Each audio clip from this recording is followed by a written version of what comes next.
জাহাঙ্গীরবাদ বিদ্যাধামের পরিচালনা পরিষদের সম্মানিত সদস্যবৃন্দ এবং পরিচালনা পরিষদের সাবেক সদস্যবৃন্দ এবং জাহাঙ্গীরবাদ বিদ্যাধামের অধ্যয়নরত শিক্ষক শিক্ষার্থীদের অভিভাবকবৃন্দ, সবাইকে জাহাঙ্গীরবাদ বিদ্যাধামের পক্ষ থেকে আন্তরিক শুভেচ্ছা এবং অভিনন্দন। যেহেতু আজকে যে বিষয়টা আপনাদের সামনে আয়োজন করা হয়েছে সেটা হলো অভিভাবক সমাবেশ 2025, আর আমরা সাধারণত এই যে অভিভাবক সমাবেশটা করা হয়েছে এটাও যে একটা শিক্ষার অংশ এটা হয়তো আমরা অনেকে জানি না। কারণ আপনার স্টুডেন্ট, যেমন আপনার ছাত্র বা আপনার সন্তান যেরকম ভাবে স্কুলে আপনি পাঠাইছেন, ঠিক সেরকম ভাবে যতটুকু দরকার গুরুত্ব যে আপনার সন্তানকে স্কুলে পাঠাতে হবে, ততটুকু গুরুত্ব হলো আপনারও স্কুলে আইসা খোঁজ খবর নিতে হবে যে আমার সন্তান ঠিক মতো স্কুলে আসতেছে কি আসতেছে না। আমার এই অভিজ্ঞতা আমি অনেক দেখেছি যে আপনারা যারা মা বাবা আছেন অনেক স্টুডেন্টকে আপনার স্কুলে পাঠাইছেন কিন্তু স্কুলে আইসা পৌঁছায় না। এটা হয়তো বা আমরা অনেক সময় ওই অভিভাবককে যখন আমরা ফোন করি তখন বলে স্যার আমার সন্তানকে স্কুলে পাঠাইছে, কিন্তু তারা কি করে রাস্তায় বিভিন্ন ভাবে আড্ডা দেয়, এদিক যায় সেদিক যায়। এখন আমাদের বিষয় হচ্ছে যে আমরা তো স্কুলের মধ্যে কি হইতেছে, স্কুলের সীমানার ভিতরে আসলে মধ্যে আমাদের দায়িত্ব, কিন্তু আপনার বাড়িতে ওই জায়গায় কি করলো সেটা তো আমাদের দায়িত্ব না। আর বিষয় হলো আমাদের কাছে একটা সন্তান, আপনার সন্তান আমাদের কাছে দিচ্ছে, আমাদের কাছে থাকে 6 ঘন্টা বা 7 ঘন্টা, কিন্তু বাকি সময়টা তো আপনার কাছে অতিবাহিত করে। এই বাকি সময়টা আপনাদের দেখার বিষয়। আমরা যেমন ডাক্তার কি করে রুগী দেখে একটা প্রেসক্রিপশন করে দেয়, সেই অনুযায়ী তাকে এই ওষুধ খাওয়ার জন্য, কিন্তু আমরা হলো তাকে দেখে যে তুমি এইভাবে পড়বা, এইভাবে করলে সহজ হবে, এইভাবে করলে মুক্ত হবে, কিন্তু বাকি কাজটুকু তো আপনাদের। যেরকম ভাবে ডাক্তারের প্রেসক্রিপশন দেওয়ার পরে যদি আমি ওটা বাড়িতে নিয়ে শুয়ে দেই তাহলে তো আমারও ভালো হবে না।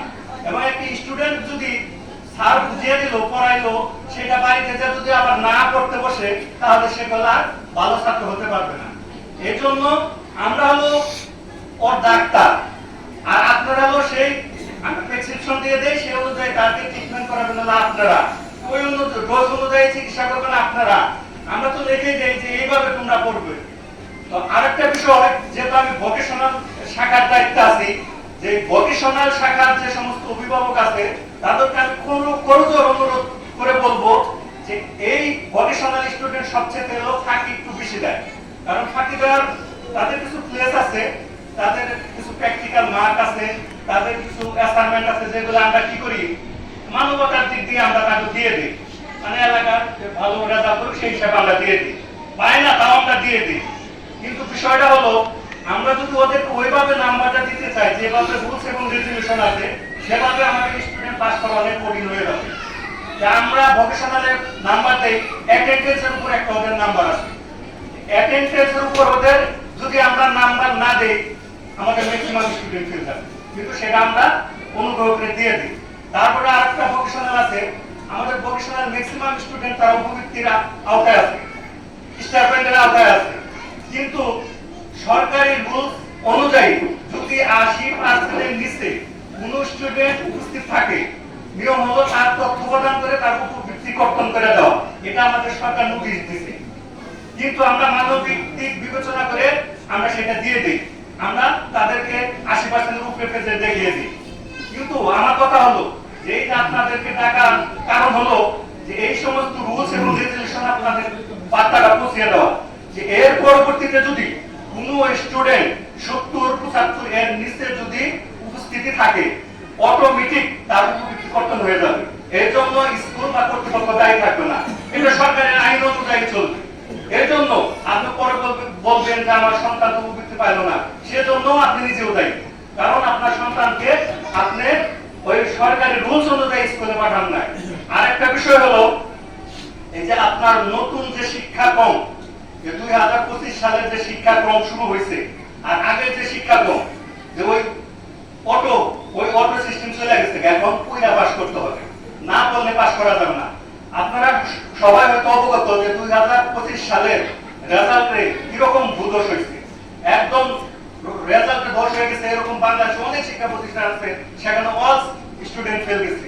এবং আমাদের দেলদুয়ার থানায় অনেক প্রতিষ্ঠান আছে 20%, 25%, 30% পাস করছে। কিন্তু আল্লাহর অশেষ রহমতে আমাদের প্রচেষ্টায়, আমাদের প্রধান শিক্ষকের প্রচেষ্টায় দেলদুয়ার উপজেলার মধ্যে আমাদের কারিগরি শাখা যেটা আছে সবচেয়ে ভালো রেজাল্ট করেছে।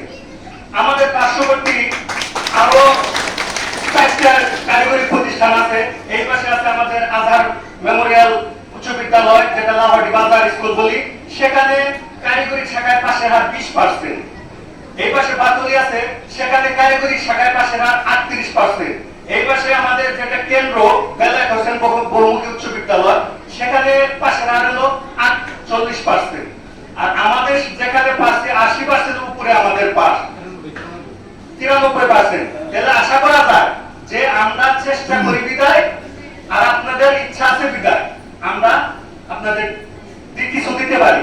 আর আপনারা যদি আমাদের সাথে একত্র প্রকাশ করে যে আমাদের চেষ্টা, আপনারা যদি একটু আমাদের সাথে শ্রম দেন, ইনশাআল্লাহ আমি আপনাদেরকে আশ্বস্ত করছি যে আগামী 26 সালে যে আমাদের সামনে এসএসসি পরীক্ষা আসতেছে, এই পরীক্ষায় যদি আমাদের সাথে আপনারা একটু শ্রম দেন, ইনশাআল্লাহ আমরা শতভাগ পাস করানোর চেষ্টা করব। সেটা হলো তার আপনাদের চেষ্টা, আপনাদের শ্রম